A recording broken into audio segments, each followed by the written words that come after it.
Assalamualaikum warahmatullahi wabarakatuh. Okay, untuk sains tahun 3 pada hari ini, kita masih lagi dalam tajuk pengukuran. Alright. Kita akan belajar mengenai isi padu. Okay, minggu lepas kita belajar mengenai luas. Sekarang ni adalah isi padu. Kita tengok sini ya. Kenderaan yang manakah dapat mengisi lebih ramai murid? Antara van sekolah dengan bas sekolah. Kenderaan mana? Bas dapat mengisi lebih ramai murid kerana bas lebih besar. Sebab bas lebih besar kan, jadi dia dapat isi ramai lagi murid. Oleh itu, isi padu bas lebih besar berbanding dengan van. Jadi isi padu bas ni lebih besar berbanding dengan van. Isi padu ialah besarnya sesuatu ruang yang dipenuhi oleh sesuatu pepejal, cecair atau gas. Besarnya ruang yang boleh diisi oleh pepejal, cecair ataupun gas. Berapa besar ruang tersebut, itulah isi padu. Jadi ruang dalam bas besar kan, jadi banyak murid boleh diisi dalam tu berbanding dengan ruang dalam van. Sedikit saja murid yang boleh diisi dalam van tersebut. Isi padu diukur menggunakan alat pengukur dan dinyatakan dengan unit yang sesuai. Cuba perhatikan objek di bawah dan unitnya. Okey. Isi padu susu kotak dinyatakan dalam unit mililiter atau ditulis ml. Ini yang kamu nampak ni. ml. L dia dia macam rupa E sedikit. Ini rupa L dia. Dia ada tulis macam tu. L dia. Mililiter. Okey. Okey. Ini untuk unit yang kecil lah. Okay. Isi padu air botol dinyatakan dalam unit liter atau ditulis L macam ni. Okay. Liter. Ini kamu tengok isi padu untuk botol yang 1 liter tu kan. Okay. Isi padu tangki air dinyatakan dalam unit meter padu atau ditulis M 3 kecil ni. Itu 3 kecil ni disebut sebagai padu. Okey. Meter padu. Okey. Ini isi padu dalam tangki air yang besar tu. Meter padu. Yang kecil mililiter. Yang sederhana liter. Kalau yang besar ini meter padu. Dia guna unit meter padu. Apakah unit yang sesuai untuk mengukur isi padu cecair di dalam objek di sebelah? Ini picagari ni untuk orang injek kan. Untuk orang injek dia mesti letakkan cecair dalam tu untuk sebelum dia injek masukkan dalam tubuh kamu. Okey. Apa unit yang sesuai? Mililiter kah, liter kah, meter padu untuk ini. Jadi yang kecil ni mestilah guna mililiter, ml. Kalau ini jug air ini, jug air untuk kamu minum, dia guna liter. Okey. Kalau kolam ini yang besar, kolam yang besar guna meter padu. Macam tangki tadi juga untuk yang besar, meter padu, M3 kecil ni. Okey. Itu untuk isi padu. Okey. Unit untuk isi padu dan apa yang untuk mengukur dia kan, unit dia untuk ukuran dia yang mana yang sesuai. Okey. Mengukur isi padu kotak lohong. Okey. Inilah kotak lohong. Okey. Bolehkah kita mengukur isi padu kotak lohong? Bagaimanakah caranya? Berapakah isi padu kotak lohong ini? Tengok ni. Berapa isi padu kotak lohong ini? Dia dah bagi panjang, lebar dia berapa. Okey. Tinggi dia berapa. Okey. Panjang dia 2 cm, lebar dia 2 cm, tinggi dia 2 cm. Dia dah bagi situ. Okey. Kita boleh mengukur isi padu kotak lohong menggunakan kubus 1 cm padu. Hari itu kita luas, kita guna apa dia? Kertas graf yang dah ada petak-petak 1 cm 1 cm. Tapi yang ini untuk isi padu kita sediakan kubus. Kubus inilah kubus. Okey, kubus, okey. 1 cm padu. 1 cm 3 kecil. Kenapa dia ada 3 kecil? Sebab kamu kira panjang dan lebar dan tinggi. Ada 3 di situ. Satu ni sentimeter ni ada 3 kan? 1 2 3. Lepas tu dia ada cm 3 kecil. Ni kubus ni banyak-banyak, okey, dia akan diletakkan ke dalam kotak lohong tadi. Tengok, isi padu kotak lohong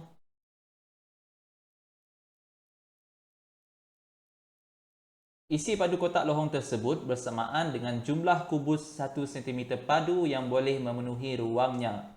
Berapa banyak kubus 1 cm padu tadi yang boleh masuk ke dalam kotak lohong ini? Itulah isi padu dia. Tengok berapa banyak boleh masuk. Kotak tersebut memerlukan 8 kubus 1 cm padu untuk memenuhi lohong. 8 kubus untuk penuhkan lohong ini. Jadi, maka jumlah isi padu kotak lohong ialah 8 cm padu. Sebab ada 8 biji yang boleh penuhkan kotak tersebut. 8 biji kubus 1 cm padu. Jadi isi padu dia adalah 8 cm padu. Okey. Itu cara untuk mengukur menggunakan kubus 1 cm padu. Okey. Mengukur isi padu kotak lohong. Okey. Ini ada 3 jenis kotak, A, B dan C. Kamu gunakan kubus-kubus ni. Isikan kubus berukuran 1 cm padu ke dalam kotak lohong. Kira setiap kubus berukuran 1 cm padu yang dimasukkan sehingga memenuhi kotak lohong. Berapa yang dapat penuh dalam tu, kamu kira. 3. Catatkan keputusan dalam jadual A. Ini jadual A dia. Okay. Bilangan kubus berukuran 1 cm padu yang digunakan. A tadi berapa banyak yang boleh diisi dalam tu. Kotak B berapa banyak boleh diisi. Okay. C berapa banyak boleh diisi. Jadi isi padu kotak lohong berapa sentimeter padu. Samalah berapa banyak yang diisi tadi. Letak di sini. Jumlah yang sama, cuma kamu tambah cm padu, sentimeter padu. Itu unit untuk isi padu dia. Okay. Okey. Mengukur isi padu cecair. Lim, Langgi dan Aisyah membeli susu kotak. Mereka ingin mengetahui sama ada isi padu susu kotak tersebut sama seperti yang dilabelkan. Okey. Kalau kamu tengok pada susu kotak Milo kah, susu kah, okey, dia akan letakkan, dilabelkan berapa mililiter, berapa liter pada kotak tersebut. Okey. Sama juga dengan air tin yang kamu beli, kamu akan nampak dilabelkan berapa mililiter, berapa liter kandungan isi padu air tersebut. Mereka ni nak tahu betul tak dia sama seperti yang dilabelkan 200 ml ataupun adakah lebih kah ataupun kurang daripada 200 ml cecair yang ada di dalam susu kotak tersebut. Okey. Isi padu susu kotak ini ialah 200 ml. Itu yang dilabelkan. Adakah isi padunya tepat 200 ml? Adakah tepat betul-betul 200 ml ataupun dia kurang sedikitkah ataupun terlebihkah? Okey. Mari kita mengukurnya. Tengok macam mana mereka mengukurnya. Dia tanya, apakah alat yang sesuai untuk mengukur isi padu cecair? Alat apa yang sesuai untuk ukur dia? Isi padu cecair boleh diukur menggunakan silinder penyukat atau bikar. Okey. Inilah silinder penyukat. Dan ini juga yang ini adalah bikar. Okey, ini yang paling sesuai untuk mengukur isi padu cecair. Okey. Kita tengok Mereka buka kotak tersebut dan letakkan susu tersebut ke dalam ke dalam silinder penyukat. Lim, Langgi dan Aisyah mengambil ukuran isi padu susu kotak. Tengok, isi padunya ialah 210 ml. Ini Lim. Ya, dia tengok macam tu. Okey. Ini pandangan mata Lim. Dia tengok macam tu Dia cakap 210 yang dia nampak. Bukanlah, isi padunya ialah 190 ml. Ni pula Langgi. Dia tengok daripada bawah. Tengok mata dia daripada bawah. Dia cakap 190. Saya pula mendapat bacaan tepat 200 ml. Ini pula Aisyah. Tepat bacaan dia 200 ml. Tengok mata dia. Tepat pada bacaan. Okey. Bacaan isi padu siapakah yang betul? Mengapa? Bacaan yang betul ialah bacaan yang diambil oleh Aisyah kerana kedudukan matanya berada pada aras meniskus. Okey.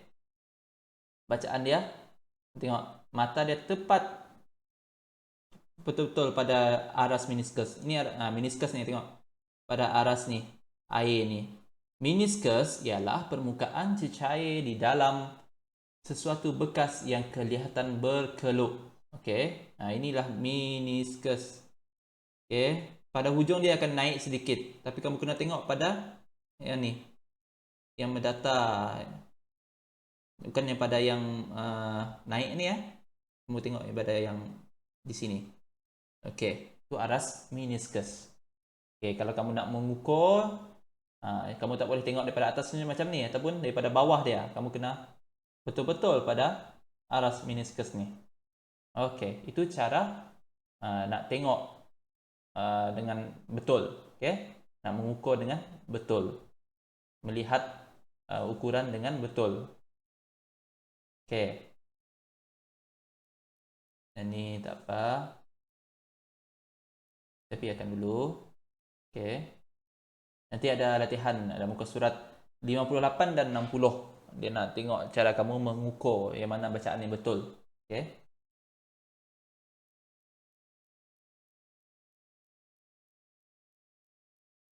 Okey, tadi adalah isi padu cecair. Sekarang ini kamu nak mengukur isi padu pepejal yang tidak sekata. Okey. Kamu dah belajar ukur isi padu yang sekata. Ini pepejal yang tidak sekata, macam batu, macam apa lagi, benda yang tak sekata. Okey. Yang tak ada segi-segi dia, tak ada segi 4, segi 3. Okey. Beliau bukan kuboid, dia bukan kubus, tapi ini dia tidak sekata macam batu. Bagaimanakah isi padu pepejal yang tidak sekata ditentukan? Okey.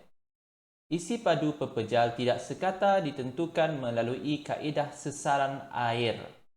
Isi padu air yang tersesar bersamaan dengan isi padu objek.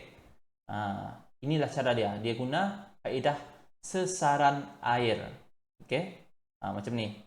Kamu letakkan air di dalam bikar. Okey? Batu ni kamu ikat dengan tali, gantungkan. Okey. Mula kamu ukur dahulu.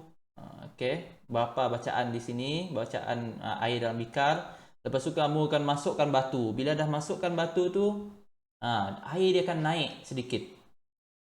Itulah air yang tersesar. Okey. Air yang menaik sedikit ni, bacaan inilah yang kamu kena ambil.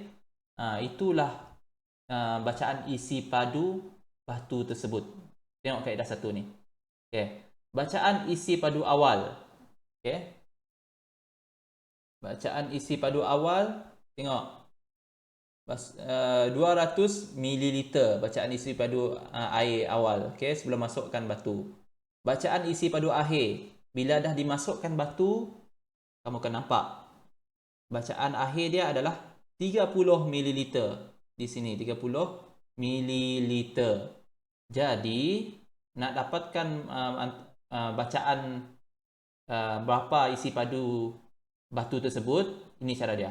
Isi padu batu bersamaan dengan bacaan isi padu akhir. Ini bacaan isi padu akhir 30 ml dah lepas masuk batu. Tolak dengan bacaan isi padu awal. Tolak dengan 20 ml bacaan isi padu sebelum letak batu. Jadi 30 ml tolak dengan 20 ml. 30 tolak 20 sama dengan 10 ml. Okey.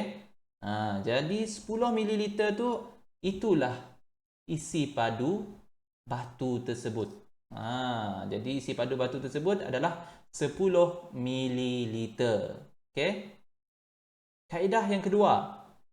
Kaedah yang kedua ni dia guna tin Eureka. Okey. Ini nama dia tin Eureka. Isi padu air yang tersisa adalah sama dengan isi padu batu. Okey, dia mereka letak macam ni. Ini adalah tin Eureka tadi, letakkan air. Okey. Okey, letak air macam ni ya. Lepas tu letakkan silinder penyukat di sebelah ni, di hujung dia, hujung untuk air dia mengalir nanti. Okey. Kamu kena letakkan air ni hingga sampai ni ya, takat ini. Sampai dah nak sampai ke hujung ni ya. Okey. Bila dia letakkan batu, air tersebut akan tersesat. Tersesat maksudnya dia akan terkeluar. Tersesat yang lebih tu akan masuk ke dalam silinder penyukat. Yang ini terus sahaja kamu tengok bacaan pada silinder penyukat. Jadi bacaan dalam silinder penyukat ni, inilah apa dia? Isi padu untuk batu ini. Ini cara gunakan tin Eureka. Yang ini tak menggunakan tin Eureka, mereka menggunakan silinder penyukat sahaja. Okey, jadi kamu kena gunakan matematik lah, tolak isi padu akhir tolak dengan isi padu awal. Okey, itu cara untuk mengukur isi padu pepejal yang tidak sekata. Untuk tugasan kamu pada minggu ini, cikgu nak kamu buat buku aktiviti muka surat 57, 58, 59 dan 60. 57 hingga 60 dalam buku aktiviti kamu. Okey, nanti cikgu akan sertakan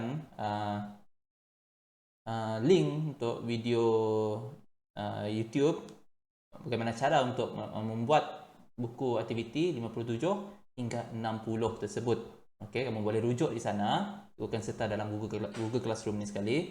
Okey, kalau dah siap aktiviti tersebut, okay, kamu ambil gambar dan kamu hantar ke dalam Google Classroom. Okey, itu sahaja daripada cikgu. Assalamualaikum warahmatullahi wabarakatuh.